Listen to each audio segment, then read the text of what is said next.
पालकमंत्री दादा भुसे यांनी आज नाशिकमधल्या पूरपरिस्थितीची पाहणी केलेली आहे। नाशिकच्या होळकर पुलावर स्वतः पालकमंत्री या ठिकाणी उपस्थित आहेत आणि त्यांनी संपूर्ण परिस्थितीची पाहणी केली। दादा, पुराची परिस्थिती आहे, काय सतर्कतेचे आदेश आपण दिलेले?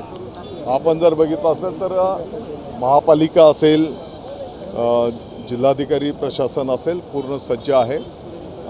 आता तर पाणी कमी झालेलं आहे, परंतु जर पाण्याची पातळी वाढली तर प्रत्येक ठिकाणी ज्या काही जागा आयडेंटिफाईड आहेत त्या ठिकाणी काही दुर्घटना होणार नाही याची प्रशासनाच्या वतीने काळजी घेण्यात येते आहे।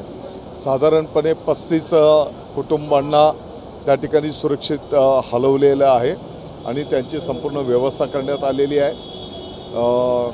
त्या भागामध्ये प्रत्येक व्यक्तीपर्यंत हा मेसेज जाईल, कुठे अनुचित प्रकार घडणार नाही याची काळजी प्रशासनाने। समाधानकारक पाऊस आहे, पाण्याचा विसर्ग सध्या सुरू आहे, पाणी कपातीचं तर संकट नाशिककरांचं टळलेलं आहे निश्चितपणे।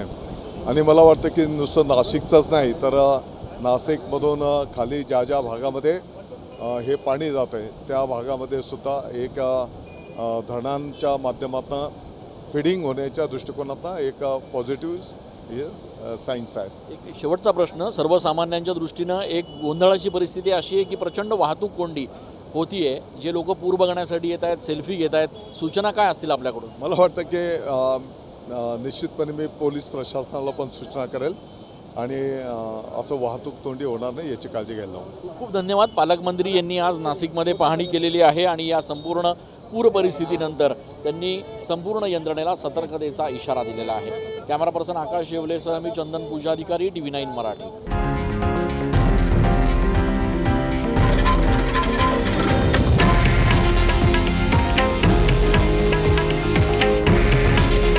हे आहे देशातील नंबर 1 न्यूज नेटवर्क आणि आपण पाहत आहात TV9 मराठी। काळजी तुमची, हित महाराष्ट्राचं।